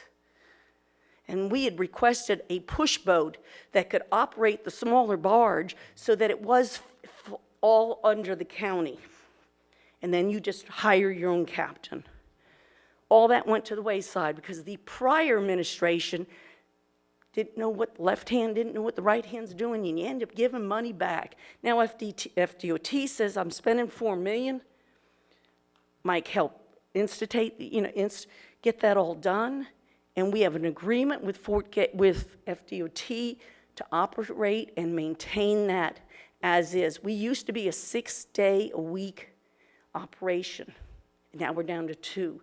Now we've accepted that. We've accepted 2 days. We've adapted. We didn't ask for a $4 million landing, but now the state of Florida has given us $4 million because we've already established that it's a county road. I don't even know why we're even coming to that, because we couldn't have even gotten $2 million from the state had we not already proved back then it was a county road. And I'm sorry, Mr. Rawls, whoever's giving you false information, that you keep on thinking that that's the way it is. But this is an institution that has formally been put into the county's responsibility back in the 1930s, as is Fort Gates. And here's the history lesson. Let's move forward with this. Somewhere else, we will figure out how we're going to pay for things. But it is part of Putnam County. And if you embrace your history and move forward, we can take these attributes and make it even a better county that it is. Thank you very much. Before you say a second, I'll answer your question. Staff is the answer. Correct. We haven't had a conversation about this since we had the conversation in the small room when Press Tompkins was Public Works Director. That was the last time we had a conversation. And I I've argued, said it since the first time I met you down at the meeting in Georgetown, and I say it again. I have no problem with you living on an island. I have no problem with anybody living where they want to live. My issue is that I don't want to pay $30,000 a year of my tax dollars as a taxpayer so you can go to your island and it doesn't benefit anybody except the people that live on the island. Unless you're going to give me a park on the island and give me permission, and on top of that, it's $30,000 on a very limited ferry schedule. On top of that, she gets to charge everybody that goes across, including us. So it's counterintuitive. What I would prefer is you guys literally float your own boat. So I don't know there's a problem with us giving y'all access to the barge, let you hire your captain, let y'all pay it, even if it's taken out with an MSBU through your taxes every year. Then this conversation goes away. Then I don't have to go to the other constituents of the county and say, well, there is some money being spent on them, but you have to live on this dirt road because we can't take roads into the public works system. And yet you live on an island and you got $4 million of state tax dollars. So I personally will have that conversation with them. If you guys be willing to pay your part of it, you pay for the ferry operations. We'll pay the ferry operator if we need to go maintain our road.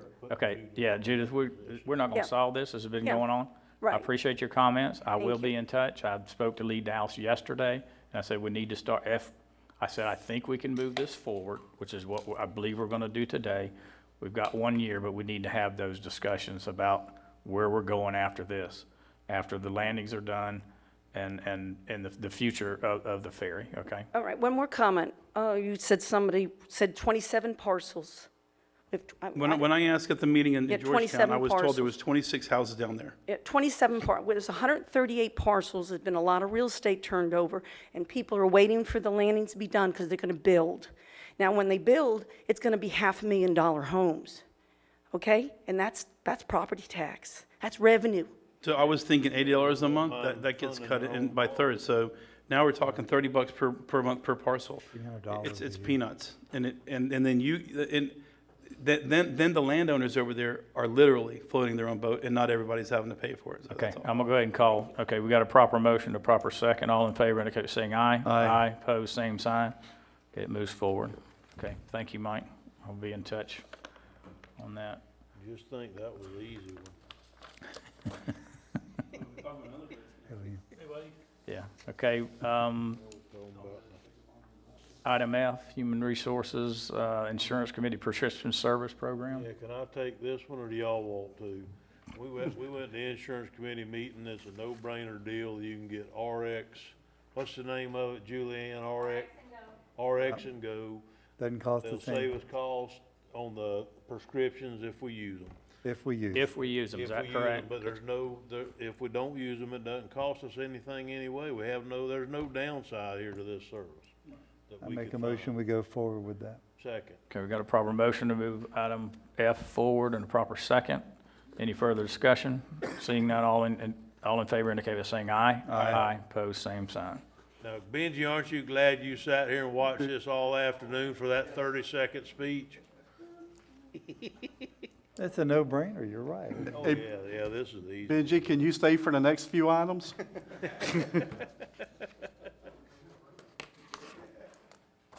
Almost 3:47. Okay, all right, I think we have one more small thing to discuss that they made everybody aware of yesterday. So, Mr. Troxel? This is me again. You guys are tired of hearing from me, but this has to do with the Barton Bridge. I know I've talked with all you guys last night about this, but we've got an issue with some of the drainage pipes that are in front of the bridge that require a change order.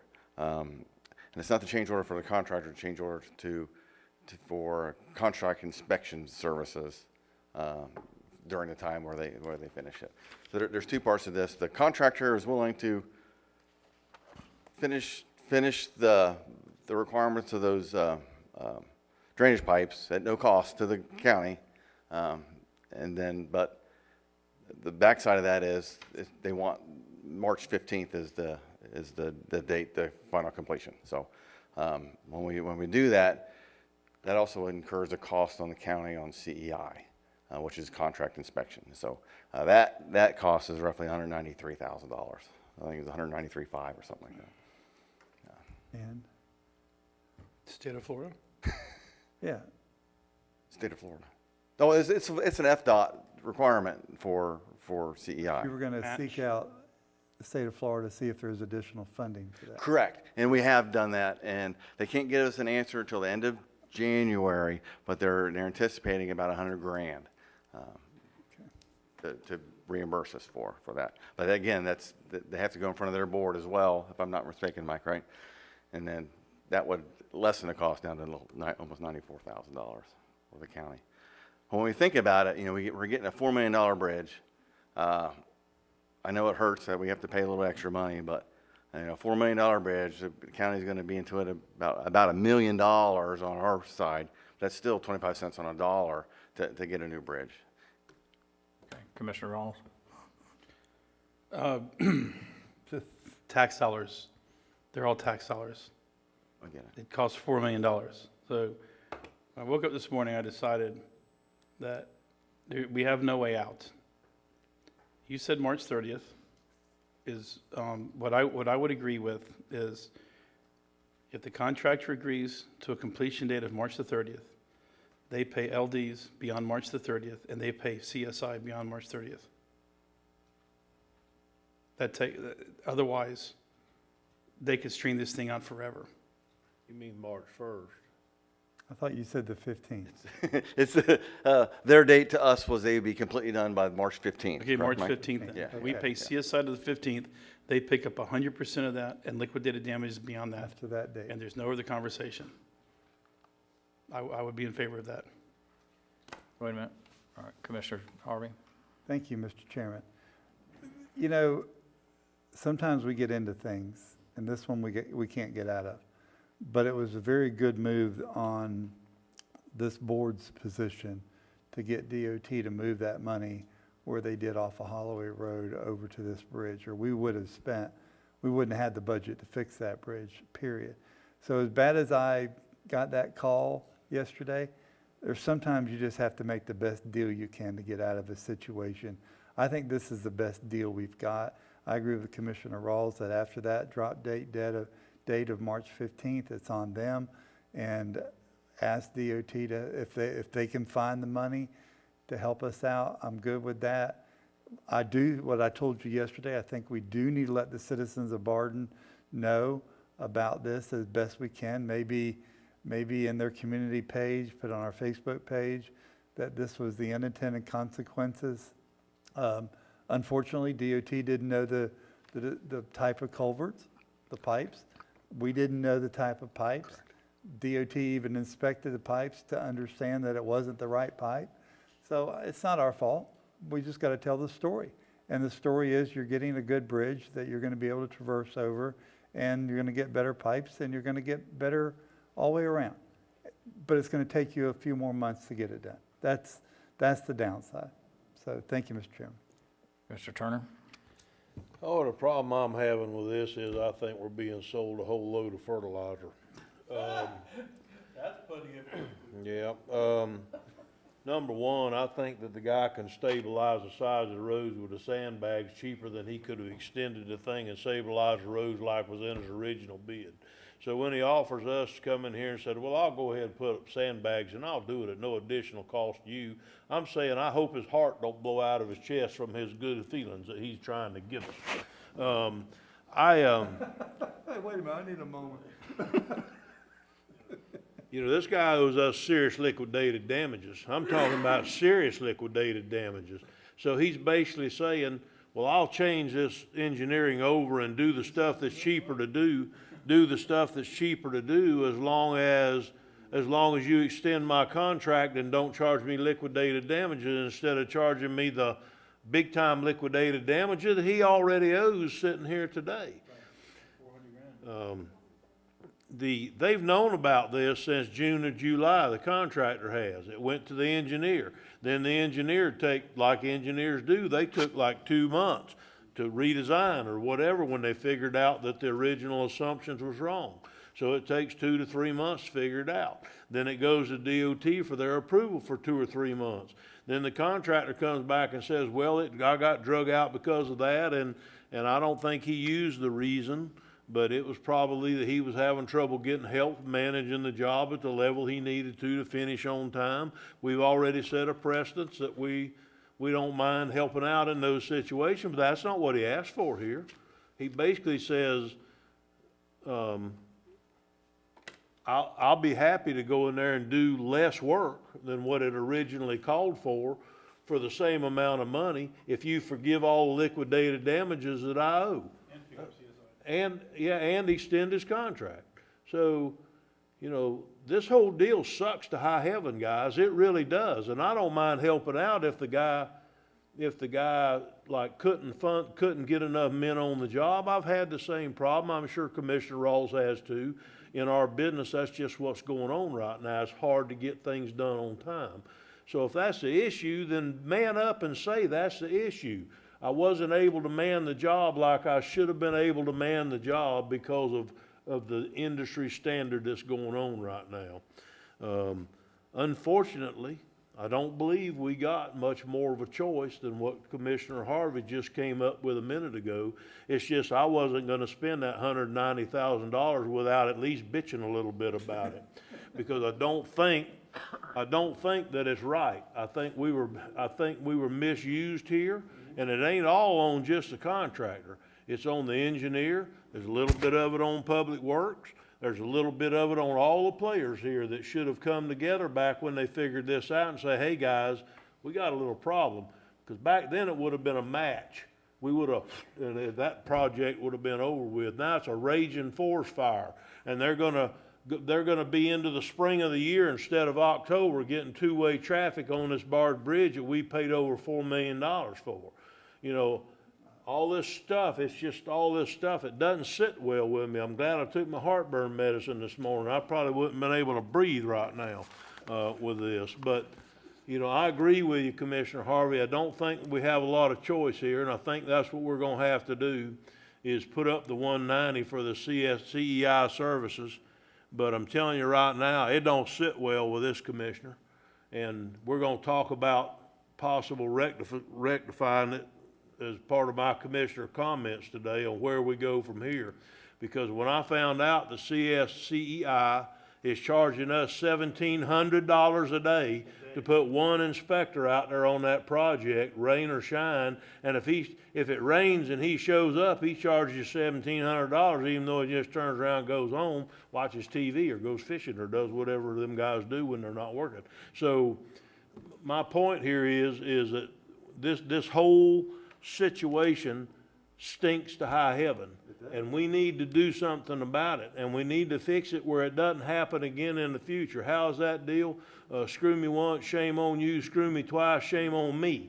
So it's shaming on me now. So I'm telling you, we need to try and fix this, and I have an option to do this when we get done with this. So I'm done for now, Mr. Chairman. I'm with you. I just want to say, was there anything that you and I discussed that wasn't just said in the past? Okay, because I thought I was having a deja vu moment, and I came to the exact same conclusion you did, and we had this exact same conversation yesterday. And I ended it by saying, please tell me I'm the only one that feels this way.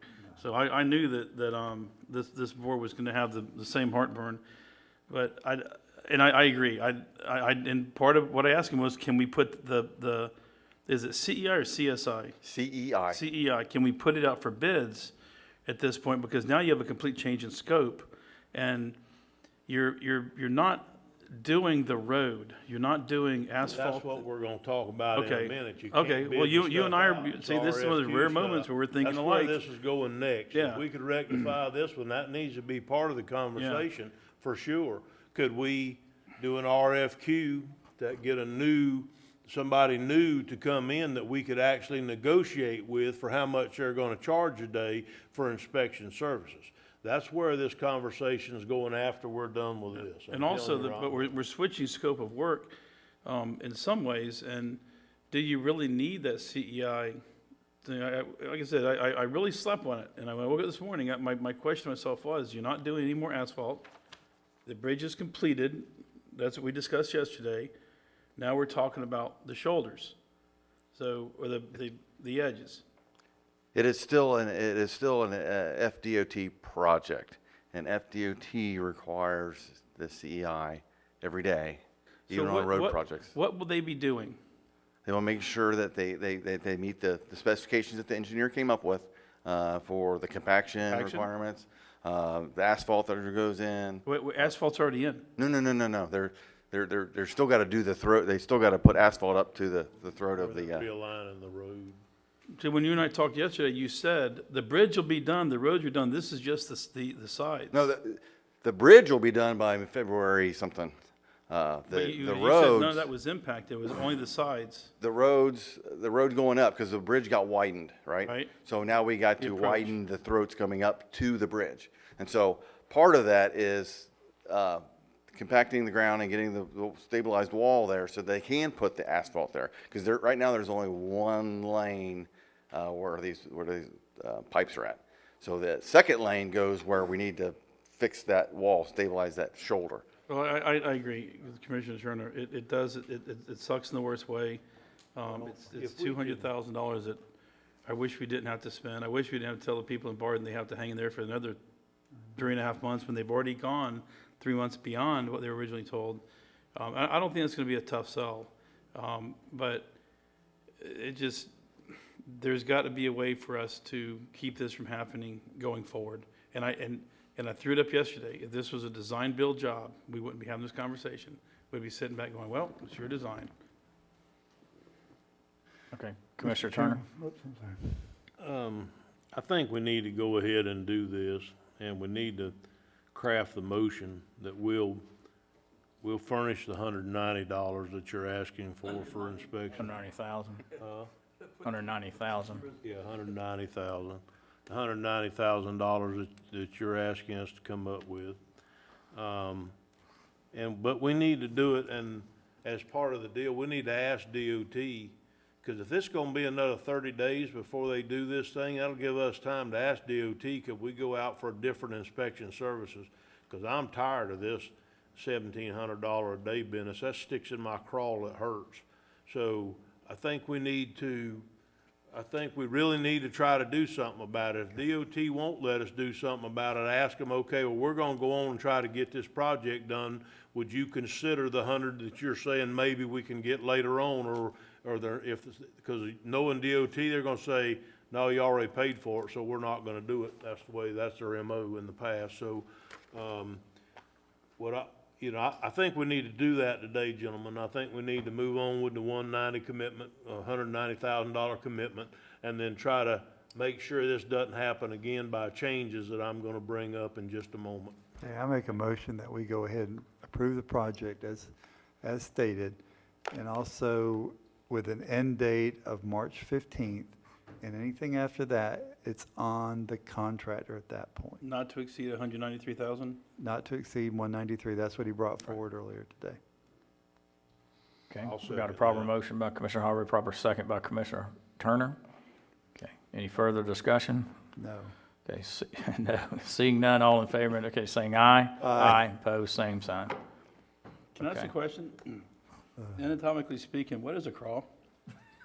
Why would you go there? What is a I told you not to go there. What is a what? You want to know what a crawl is? Oh, okay. Mr. Chairman. Okay, is that all the items that we have to move forward today, I think? Okay, so we'll go down to Commissioner comments. Do you want to start? I'll start, it's not a problem. Okay, I would like to look into redoing the way that we do our RFQs. We're getting cheated, and I know that's a strong word, but we are. The way it works right now, and Julianne, you go ahead and spit it out when I say it wrong, because I know that I'm going to. Basically, we put out an RFQ. It goes to a committee, and the committee ranks them on how pretty they think they are, and it's really not much more than that. And so they go in there, and whoever gets number one, they get to pretty much charge whatever they want to charge. with nobody negotiating with them much at all or anything else. I don't know what part of it we can do by statute, because a lot of this is laid out in statute, I believe, some in ordinance and some in statute. But spit it out, Julie. What were you fixing to say? So just to clarify, when an RFQ is done, and it is a statutory process, the selection committee identifies criteria within the RFQ related to the project by which we need in order to solicit firms. Then we rank order them. That committee's rank order comes to the board for approval of rank order only. When the board approves rank order, i.e. we did it today on 310, so here's a real life example. We have a rank order now approved by the board. What happens is the board can interject direction at this point, and/or the end user department begins negotiations with that top ranked firm and brings you back a proposal from them inclusive of a fee schedule. At that point, the board can reject, Yeah, but see, that's the part that's getting us screwed. okay, We need to take the top three that was, can't. why, top two? In an RFQ, you have to negotiate in rank That's order. in statute, not in Yes. ordinance, okay? Correct. That's why I'm asking for statute here. So why can't we go to the first one? There's no way that we should have had to pay a firm $1,700 a day to send one person there, and if they were there an hour or all day long at $1,700, that ain't fair. And we got to figure out a way around it. I don't know how we could get around it, but we've got to figure out a way around it. It's just not fair.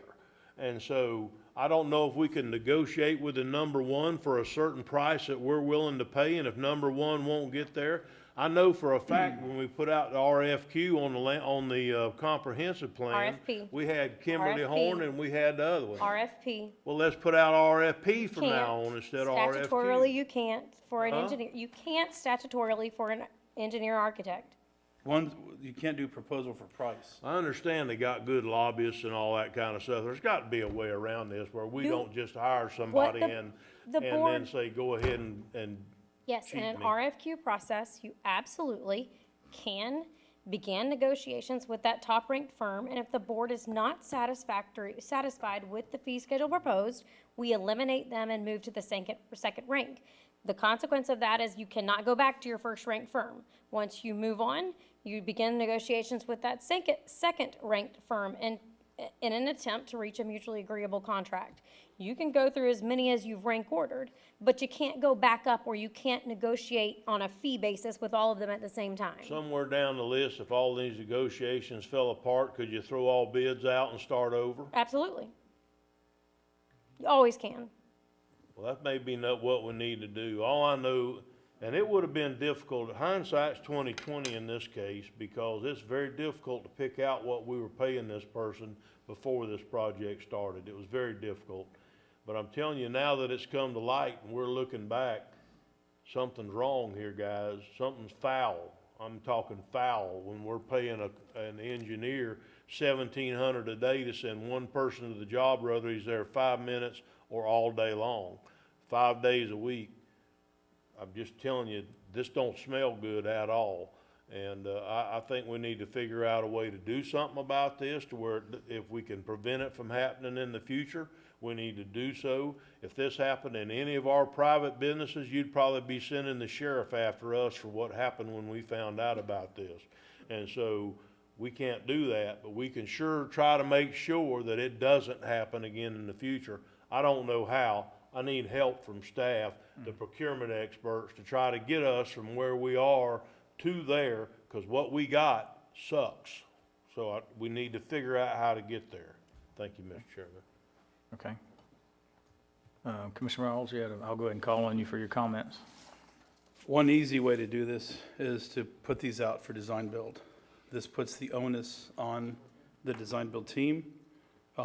Situations like this are kind of different because you have an unforeseen condition, but it was disclosed early on in the job. But at this point, the design build team would be responsible for all their subsurface investigations. And they're also responsible for providing the third-party inspector. So they're not going to pay them, take the pain of paying $1,700 a day themselves. They'll have this under control because this comes out of their bottom line. I think that's part of the problem, you know, and I've shared this with the board before. There was an internal investigation that Florida Department of Transportation did, as well as the federal government, with AASHTO, and I shared it with Mike Nimitz, and I believe with Mike Troxel, but I know with definitely Mike Nimitz, where FDOT said that there was a value, a huge savings, as much as 30% in time and 30 to 40% in dollars on design build. And this is exactly the type of situation that design build avoids, because once you engage that design build team, they say, we're going to charge you $3.5 million to build your bridge. Short of digging up Jimmy Hoffa's body, they're stuck with that, and they pay the differences. You know, this is a little bit different situation in that, you know, they were told, I guess, by us, and we were told by DOT that the culverts were culverts, and they were expecting to see a certain type of pipe. They should've went out and looked at them. I agree, but they didn't have to, because the way we put this out was, we said, we're gonna hire a design team, they're gonna design it, then the contractor takes the design and says, I'm gonna build it based on your design. So you're talking to somebody right now that has well over $60 million of design build work underway as we speak. And the way I negotiated with the owners were, let me do it cost plus. So I don't know if that's possible in government. And because of what's happened with COVID, I said, you win if prices go down, I win if prices go up, but I don't make any more money. But the owner, I don't have to worry about, and we just took a 10% increase on steel costs this past month. But I think the way we do business, especially going forward right now, it would be impossible for me to bid a job, firm fixed price, and then stick to it 30 days from now at the rate things are going with petrochemicals, anything. That includes your plastics, your urethanes, piping, anything like that. I totally agree with what you're saying to some degree. Some jobs are definitely design build, some of them need to be other. Right. Maybe construction manager is even a possibility on certain projects, but they need to be fit to the project. But for right now, that doesn't fix our design services, because a lot of times our projects have to be designed before we can ever get money or decide if we can get there. So we can't design build them, because we got to have them designed before we get there. But you put up for design bid, and what what I'm telling you though is, they tell you how much it's gonna cost. So you'll hear, if you put something out for design build and you get 4 respondents, you're gonna have 4 prices. It's just a matter of which team you're gonna select. But you get to see everything. It's all wrapped up in there. If you include the CEI as a condition of their design bid, that price would be included. But I can also tell you, switching hats and going back to the private sector, I don't know how I would feel if I signed a contract with a local or governmental agency of any kind, and they tried to hold me to the terms of that contract in the past 6 months, because the cost escalations. And I think that we need to be prepared to help out contractors. It's just, you're setting them up for failure. And Terry, you and I both know what cost increases have looked at. There's gonna have to be escalation contracts Yeah. for pretty much anything we do from here on out. I haven't verified, You're just but not gonna get anybody, you're not gonna get anybody to participate. Right. That's a real deal. You're just not gonna But get it. if we were doing cost plus, and if that's possible, the other day when I left the office, my office manager said, by the way, not to ruin your night, lumber index is at over $1,000 again. I looked at it 3 or 4 weeks ago, it was less than 700. So it's really difficult. You know, in this one case, I think we got our butts handed to us. There's nothing we can do about it. But going forward, I obviously. don't have to like it. I don't like it. Exactly. Okay. I don't like it. No, Any other comments, Commissioner Ross? I'm good. Thank you. Good. Okay, Commissioner Harvey? Well, I think the easy thing would have been for someone to go out there and verify what the pipes look like. We wouldn't be sitting here today, but that's not, Too late for that. that's gone. Back in August. Yeah, that's gone. But we are going to deliver a product to the people in Barden that's going to be good. And I'm sure that we should lobby DOT as hard as we can as a board, as our state representative, our senator, to get that extra money if we can. That'll help alleviate some of the pain. Outside of that, I've enjoyed today. I know the audience enjoyed some of it. I watched some of the faces back there in the back on the left-hand side that were laughing hysterically. No, I'm teasing. I do want to wish everybody again Merry Christmas and Happy New Year, and thank you, Mr. Chairman. Okay, thank you, Commissioner Harvey. Yeah, I knew yesterday when talked to Mike and the staff that as they went further, it was a rock and a hard place, you know, so let's try to get out of this the best way we can and learn from this, so I I think. figured the discussion might have been a little colorful today. Yeah. So anyway, County Attorney, any comments? Okay, County Administrator. Just Merry Christmas, Mr. Chairman and Board. Appreciate it, and Merry Christmas to staff. Okay, yeah, and Merry Christmas to everybody, and Happy New Year, healthy, and look for a good 2022. Staff, thank you, each and every one of you, all the employees of Putnam County. We will open this for public comment on miscellaneous items. Anybody wishing to make comment on public items? Miscellaneous, okay, since seeing none. Okay, Judith? Gotta be a miscellaneous item. I just have a question that's been going on for 20 years. State your name again. Judith York, Okay. 142 Drayton Island Road, Georgetown, Florida. Port Authority, you have a charter, and under the charter, one of the paragraphs talks about that the Port Authority is in charge of barges and operations, landings, boat ramps, etc., everything along the St. Johns River. I'd like to know why Fort Gates and Drayton Island is not under the Port Authority. Okay, I'll say we're not obligated to get any discussion on this for items that we were not previously right. briefed, okay? That's an open-ended question. I think for the next coming year, as you review a lot of things in your practices, is you have a charter that's been in place for years, and that perhaps it needs to move forward and be under that authority. Thank you. Okay, Commissioner I'll Rawls? address that. So, yeah, it's really not a charter. The state legislature formed the Putnam County Port Authority in 1968, 69, not for waterways, for rails, roads, waterways. Our boundaries are every square inch of the county limits, and our abilities are almost endless. We have actually more abilities as a port authority than as a county commission, but it's not necessarily to operate steamships and vessels, and it actually references steamships in it.